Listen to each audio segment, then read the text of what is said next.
हुआ है। लूका की इंजील उसका पहला अध्याय और उसके 5वें पद में, यहूदियों के राजा हेरोदेस के समय अबिय्याह के दल में जकरिया नाम का एक याजक था और उसकी पत्नी हारून के वंश की थी, जिसका नाम एलीशिबा था।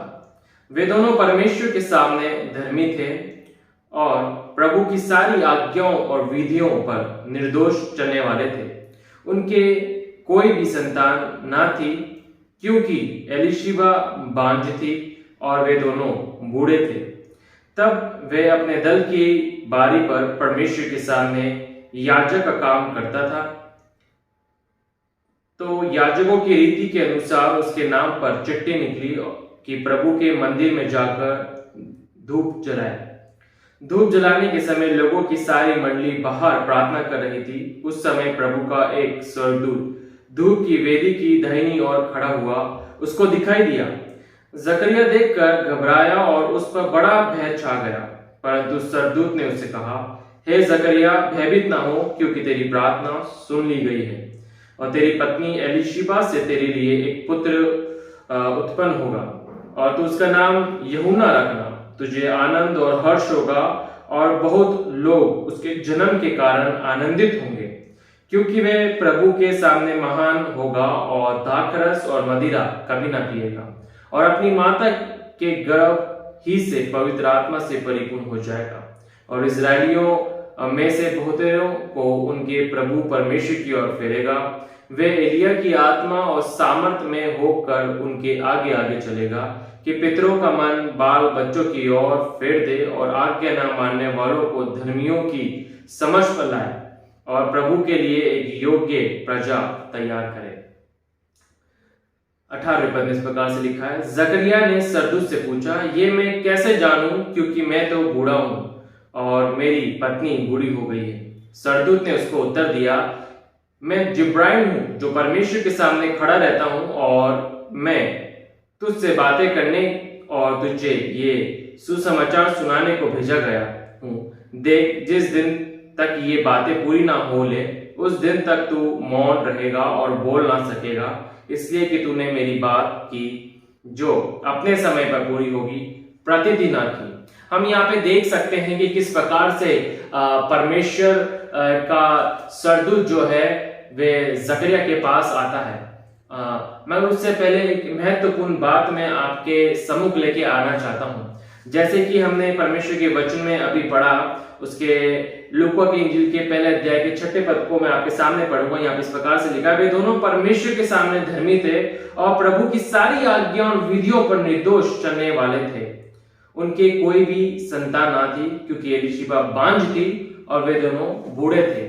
तो मैं आज प्रभु के वचन से आपके सम्मुख एक बात लेके आना चाहता हूं कि कई बार हम परमेश्वर के सम्मुख एक धर्मी जीवन जी रहे होते हैं और एकदम पवित्र जीवन जी रहे होते हैं। परमेश्वर के सम्मुख हम चल रहे होते हैं, अपनी बुलाहट और अपने दर्शन में आगे बढ़ रहे होते हैं, खुदा के वचन को पढ़ने वाले होते हैं, नित्य प्रार्थना करने वाले होते हैं, उपवास को रखने वाले होते हैं और परमेश्वर के सम्मुख एक धर्मी जीवन जी रहे होते हैं। मनुष्य के सामने नहीं, मनुष्य जो कुछ भी सोचे उससे हमें फर्क नहीं पड़ना चाहिए, मगर फर्क इस बात से पड़ता है कि परमेश्वर हमारे लिए कुछ गवाही देता है कि ये व्यक्ति जो है धर्मी है। और जकरिया की और उसकी पत्नी एलीशिबा की गवाही जो है परमेश्वर स्वयं दे रहा था कि ये धर्मी है और ये धार्मिकता का जीवन जी रहे थे। प्रतिदिन उस मार्ग में चल रहे थे, उन कार्यों को कर रहे थे, परमेश्वर की सेवा को वे कर रहे थे और परमेश्वर की सेवा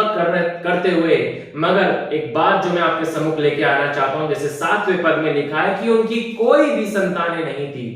हो सकता है कि आज आप परमेश्वर के पीछे चल रहे हो और प्रार्थना कर रहे हो और बड़ा विश्वास भी रखते हो, मगर हो सकता है कि आपकी परिस्थिति आपके विश्वास से बिल्कुल अलग हो।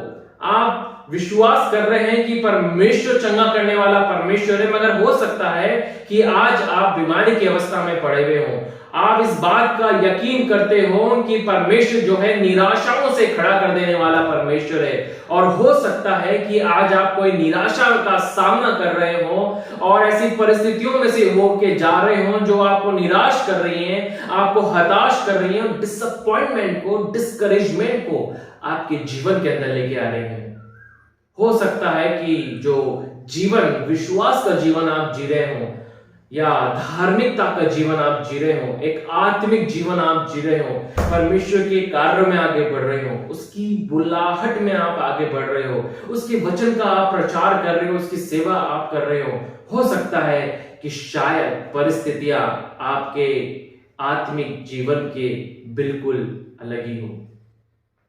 ये लोग भी एक धार्मिक जीवन जी रहे थे और परमेश्वर स्वयं इस बात की गवाही देता है कि ये धर्मी हैं, खुदा की आज्ञाओं के ऊपर चलने वाले लोग हैं।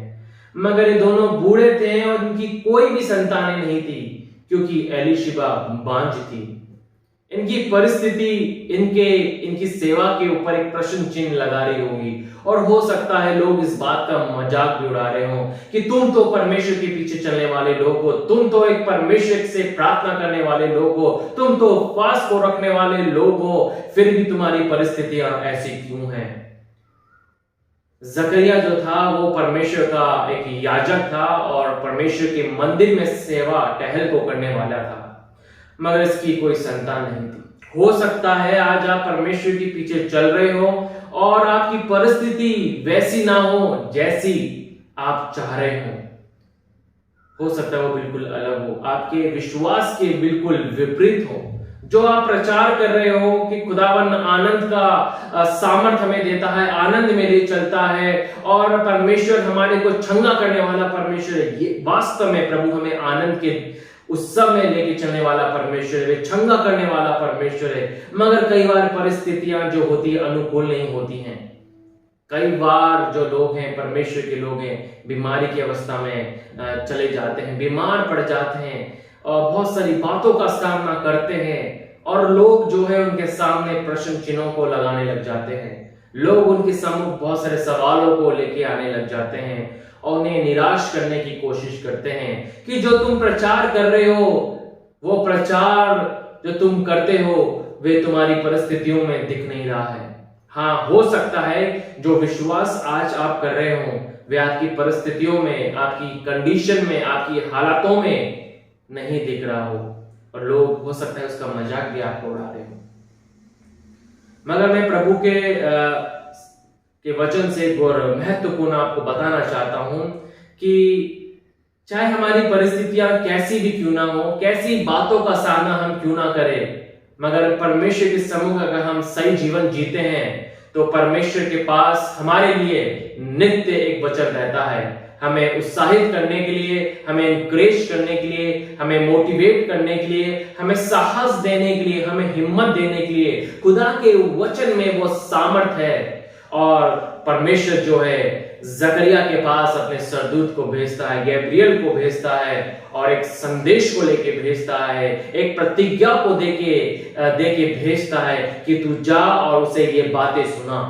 और जब हम देखते हैं कि किस प्रकार से जो है गैब्रियल जो है जकरिया के पास आके खड़ा होता है और उसे वो बातें बताता है जो उसने परमेश्वर से सुनी थी और वो कहता है कि तुझे एक संतान होगी और तू उसका नाम यूहन्ना रखना। मगर हम इस बात को देखते हैं 18वें पद को मैं दोबारा से आप लोगों के लिए पढ़ना चाहता हूं। यहाँ पे इस प्रकार से लिखा हुआ है, जकरिया ने सरदूत से पूछा, ये मैं कैसे जानूं क्योंकि मैं तो बूढ़ा हूं और मेरी पत्नी भी बूढ़ी हो गई है। ये मैं कैसे जानूं, ये कैसे होगा। हमारी परिस्थितियां बिल्कुल विपरीत है। जो तुम प्रचार कर रहे हो, जो तुम प्रतिज्ञा दे रहे हो, जो तुम बातें कर रहे हो, वे हमारी परिस्थितियों से बिल्कुल अलग है, उससे मैच नहीं होती हैं। और जकरिया जो था परमेश्वर के वचन को, परमेश्वर के पवित्र शास्त्र को पढ़ने वाला और उसे सिखाने वाला जन था। वे जानता था कि किस प्रकार से परमेश्वर ने पास्ट के अंदर अपने वचन में अपने लोगों के जीवन में कैसे कैसे काम करे हैं। वे जानता था कि किस प्रकार से परमेश्वर ने इब्राहिम के जीवन में अपनी प्रतिज्ञा को पूरा करा और इब्राहिम जो था वो जकरिया से भी ज्यादा बुजुर्ग था, उसकी पत्नी उससे भी ज्यादा बुजुर्ग थी। और हम इस बात को जान रहे हैं खुदा के वचन से कि जकरिया जो था खुदा का याजक था, वे सब बातों को जानता था। वे जानता था कि किस प्रकार से परमेश्वर ने लाल सागर को दो भागों में करा। वे जानता था किस प्रकार से परमेश्वर ने जो है यरदन नदी को दो भागों में करा। वे जानता था किस प्रकार से परमेश्वर ने शद्रक, मेशक और अबेदनगो की रक्षा उस आग के अंदर करी। वे जानता था कि किस प्रकार से परमेश्वर अपने लोगों के लिए खड़ा रहा और उन युद्धों के अंदर जहां उन्हें लग रहा था कि वे हार जाएंगे, डिफीट हो जाएंगे, मारे जाएंगे, प्रभु ने उनके जीवन में ऐसे महान काम करे कि उनको उनकी तलवार को उनके मयान से भी निकालने की जरूरत ना पड़ी और वे युद्धों को जीत गए। वे जानने वाला व्यक्ति था, मगर उसकी परिस्थिति अनुकूल नहीं थी, उसकी परिस्थिति बिल्कुल अलग थी। और कई बार ऐसा होता है कि जब हमारी परिस्थिति काफी लंबे समय से एक जैसी होती है तो कई बार, जो दूसरी बात मैं आपको बताना चाहता हूं वो ये कि कई बार जो है परमेश्वर के वचन के ऊपर यकीन करना मुश्किल हो जाता है। और जकरिया के साथ यही हुआ। वे खुदा के वचन को जानने वाला व्यक्ति था, एक याजक था, खुदा की सेवा कर रहा था। हो सकता है आप भी आज खुदा की सेवा कर रहे हो और आपके हालत जो आप प्रचार कर रहे हो उसके बिल्कुल अलग हो, जो विश्वास आप रखते हो उसके बिल्कुल विपरीत हो। और कई बार ऐसा होता है इन हालातों में, जब हमें अधिक समय हो जाता है, लंबा समय बीत जाता है, तो कई बार परमेश्वर के वचन पे विश्वास करना भी मुश्किल हो जाता है। और जकरिया के साथ ऐसा ही हुआ। तमाम बातों को जानते हुए जब गैब्रियल ने उसे संदेश दिया कि तुम्हारे परिवार में एक पुत्र जन्म लेगा, एलीशिबा गर्भवती होगी और एक पुत्र को जनेगी और तुम उसका नाम जो है यूहन्ना रखना। और उसे यकीन नहीं हो रहा था कि ये कैसे संभव है, हम दोनों तो बूढ़े हैं, मेरी पत्नी जो है वे बूढ़ी है, बांझ है, कैसे वे संतान को उत्पन्न कर सकेगी, कैसे ये होगा हमारे लिए, यह असंभव है। मगर इस बात को भूल गया था कि असंभव को संभव करने वाला परमेश्वर आज भी जीवित है और वे उसकी सेवा कर रहा है। कई बार ये परिस्थितियां ऐसी हार्ड हो जाती है कि हम परमेश्वर के वचन पे अपने मन को नहीं लगा पाते हैं। कई बार हम अपने विश्वास को उस स्तर पे नहीं लेके आ पाते हैं। कई बार परमेश्वर बोलता है कि मैं तुझे मृत्यु के बंधन से छुड़ा लूंगा। परमेश्वर बोल रहा है मैं तुझे इस पैरालाइज से, इस बीमारी से मैं तुझे उठा के खड़ा कर दूंगा। परमेश्वर बोल रहा है कि मैं आज तुझे हर एक इन्फेक्शन से, हर एक बीमारी से, हर एक महामारी से मैं तुझे बचा लूंगा। मैं तेरे बीमारी के बिस्तर को मैं पलट दूंगा। अगर तेरी कोई संतान नहीं है तो मैं तुझे संतान की आशीष दूंगा। अगर तू कर्जों से दबा हुआ है तो मैं तुझे इस कर्जे से तुझे उठा के खड़ा कर दूंगा। तुझे मैं स्टैब्लिश कर दूंगा, मैं तुझे आशीषित कर दूंगा, मैं तुझे फलवंत कर दूंगा। मगर हमारी परिस्थितियां ऐसी होती हैं कि कई बार जो है विश्वास करना बहुत कठिन हो जाता है। और यही बात जो है जकरिया के जीवन में हुई। उसे परमेश्वर की बात पे विश्वास करने में तकलीफ हुई कि हमारे लिए कैसे होगा। और आज शायद इस वचन को सुन के हो सकता है कि बहुत सारे लोग जो है यही सोच रहे होंगे कि कैसे हम इन परिस्थितियों के ऊपर विजय हों, कैसे परमेश्वर हमारे को उस बीमारी के बिस्तर से उठा के खड़ा करेगा, कैसे कैसे मेरा भाई ठीक होगा, कैसे मेरी माता ठीक होगी, कैसे मेरा बाप ठीक होगा, कैसे कैसे मेरे परिवार के लोग जो नशा करते हैं और तमाम बुरी आदतों से ग्रसित हैं, कैसे वे ठीक होंगे, कैसे वे जयवंत होंगे, कैसे वे छुटकारा पाएंगे। हो सकता है आपके पास भी ये सवाल आ रहा हो, एक प्रश्न चिन्ह आ रहा हो, मगर मैं आपको बताना चाहता हूं हमारा परमेश्वर जीवित परमेश्वर है। वे आज भी सामर्थी है और वे युगानुग सामर्थी परमेश्वर रहेगा। जो वे कहता है उसे करने की सामर्थ्य वे रखता है। और मैं आपको प्रभु के वचन से बताना चाहता हूं, इंकरेज करना चाहता हूं, जिस प्रकार से परमेश्वर ने जकरिया को कहा कि तेरी प्रार्थना जो है सुन ली गई है, तेरी प्रार्थना सुन ली गई है, सुन ली गई है। हो सकता है आज आप कोई प्रार्थना कर रहे हो और प्रभु आके बोले तेरी प्रार्थना सुन ली गई है। जो तू अपने घर के लिए प्रार्थना कर रहा है या कर रही है, तेरी प्रार्थना सुन ली गई है। और जब प्रभु का संदेश जाए तो हो सकता है हमारे अंदर हो सकता है थोड़े समय का उत्साह तो आए, मगर एक क्वेश्चन हो दिल की कहीं गहराई में कोने में क्वेश्चन हो कि कैसे होगा, ये कैसे होगा, ये कैसे होगा। मगर मैं प्रभु के वचन से मैं आपको बताना चाहता हूं, इसका आंसर जो है मैं आपको देना चाहता हूं। लूका की इंजील के पहले अध्याय के जो है मैं आपके लिए पढ़ना चाहता हूं, उसका 38 मैं पढ़ना चाहूंगा, 37 पढ़ना चाहूंगा। क्योंकि जो वचन परमेश्वर की ओर से होता है वे प्रभाव रहित नहीं होता। जो वचन परमेश्वर की ओर से होता है वे प्रभाव रहित नहीं होता। उसमें सामर्थ होती है जीवनों को बदल देने की, उसके अंदर सामर्थ होती है हमारी निराशाओं को आशा में बदलने की, उसके अंदर सामर्थ होती है हमारे हर एक प्रकार के बंधनों को तोड़ के हमें स्वतंत्र करने की, उसके अंदर सामर्थ होती है हमारी हर एक बीमारी को चंगाई में बदल देने की, हर एक अंधकार को ज्योति में बदलने की, हर एक श्राप को आशीष में बदलने की उसके अंदर सामर्थ होती है। और आज भी प्रभु के वचन में सामर्थ है। अगर आज आप प्रभु के वचन को सुन रहे हैं तो मैं आपको इनकरेज करना चाहता हूं कि परमेश्वर के वचन में सामर्थ है जीवन की हर एक परिस्थितियों में हमें विजय बनाने के लिए, हर एक बुरी आदतों से के हमें छुड़ाने के लिए, हमें खड़ा करने के लिए, हर एक बंधनों को तोड़ने के लिए, हर एक समस्याओं के ऊपर, हर एक तकलीफ के ऊपर, हर एक दुख के ऊपर हमें विजय करने के लिए प्रभु के वचन में आज भी वो सामर्थ है। और मैं आपको इनकरेज करना चाहता हूं कि बस हमें प्रभु के वचन पे विश्वास करना है, उसके वचन को पढ़ना है। क्योंकि परमेश्वर का वचन में लिखा है, मरियम कहती है 38वें पद में, मरियम ने कहा देख मैं प्रभु की दासी हूं, मुझे तेरे वचन के अनुसार हो। तब स्वर्गदूत उसके पास से चला गया। केवल विश्वास करें।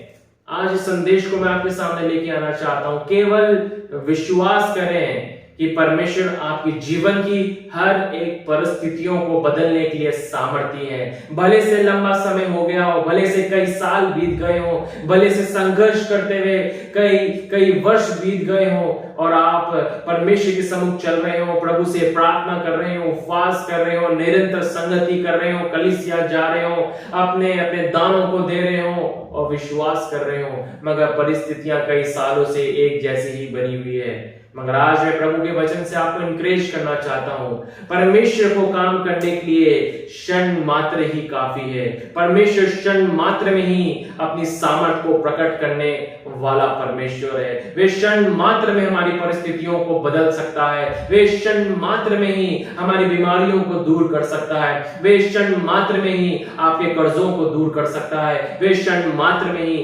हर एक उस काम को जो आपके लिए असंभव है उसे वे संभव कर सकता है। हमें केवल विश्वास रखना है, परमेश्वर के वचन के ऊपर विश्वास रखना है कि वे हमारे जीवन की हर एक परिस्थितियों को सुधारने में सक्षम है और सामर्थी है। और हम देख सकते हैं कि किस प्रकार से प्रभु ने जो वचन जकरिया को दिए और कहे, जकरिया ने बाद में आके उस पर विश्वास किया और उस संतान को अपने हाथों में उठाया और उसका नाम जो है अपने हाथ से लिखने का प्रयास किया कि इसका नाम तुम जो है यूहन्ना रखना, और उसकी जुबान जो है खुल जाती है। हमें केवल यकीन करना है परमेश्वर के संदेश पे, प्रभु के वचन पे, क्योंकि प्रभु सामर्थ्य है हमारे जीवन की हर एक परिस्थितियों को बदल देने के लिए। मगर कई बार हमें तकलीफ और कठिनाई होती है उस पर यकीन करने के लिए। मगर मैं आपको इनकरेज करना चाहूंगा कि परमेश्वर सामर्थ्य है आपकी हर एक समस्याओं के ऊपर आपको विजयी बनाने के लिए, एक विजय जीवन जीने के लिए परमेश्वर के वचन में वो सामर्थ्य है जो वे आपको प्रदान कर सकता है। आप सबको जय मसीह की। आइए हम प्रभु के सम्मुख जाएंगे, हम प्रार्थना करेंगे। प्रभु जी, मैं आपका धन्यवाद करता हूँ सुंदर समय के इस दिन के लिए प्रभु जो आपने दिया कि खुदावन आज हम आपके वचन से देखने पाए। प्रभु जी, जो वचन हमने आज पढ़ा प्रभु जी लूका के इंजील के पहले अध्याय में प्रभु, किस प्रकार से आपने अपने वचन को खुदावन जकरिया के जीवन में भेजे प्रभु जी, और कैसे खुदावन परमेश्वर पिता जिनके लिए वो बातें असंभव थे प्रभु जी, खुदावन आपने संभव किया प्रभु जी। हो सकता है बहुत सारे लोगों के जीवन में ऐसी परिस्थितियां हों जो खुदावन परमेश्वर अपनी सामर्थ्य से वे उभर नहीं पा रहे, निकल नहीं पा रहे प्रभु जी, कई सालों से संघर्ष कर रहे हैं प्रभु जी। प्रभु मैं प्रार्थना करता हूं प्रभु जी, होने दे परमेश्वर पिता वे विजय को हासिल करें प्रभु जी अपनी परिस्थितियों में। परमेश्वर पिता प्रभु जी विजय को हासिल करने वाले हो सके प्रभु जी, और खुदावन परमेश्वर हर एक निराशा से विजय होने वाले हो सके प्रभु जी। आपके जय के उत्सव में वे आगे बढ़ सके प्रभु, आपकी चंगाई में प्रभु आगे बढ़ सके, आपकी क्षमा को वे प्राप्त कर सके, वे उद्धार के अनुभव को प्राप्त कर सके प्रभु जी। तो दया कर और अनुग्रह कर पिता, तो सहायता कर परमेश्वर पिता कि तेरे लोग जब इन वचनों को सुनते हैं प्रभु जी तो होने दे प्रभु हमारे अंदर एक विश्वास उत्पन्न हो प्रभु जी कि तू सब कुछ कर सकता है प्रभु जी। और खुदावन हम धन्यवाद करते हैं प्रभु जी, बातें हमारे लिए कठिन हो सकती है मगर तेरे लिए कुछ भी कठिन नहीं है प्रभु, तू सब कुछ कर सकता है प्रभु जी। और यही प्रार्थना मैं खुदावन हर एक लोगों के लिए जो इस पिता प्रभु तेरे संदेश को सुन रहे हैं प्रभु उनके लिए करना चाहता हूँ, बोलता हूँ प्रभु तू दया कर इनकी जीवन की परिस्थितियों में प्रभु तू इन्हें विजयी बना प्रभु जी। धन्यवाद देते हैं प्रभु, तेरी स्तुति करते हैं और इस प्रार्थना को यीशु मसीह के नाम से मांगते हैं, आमीन।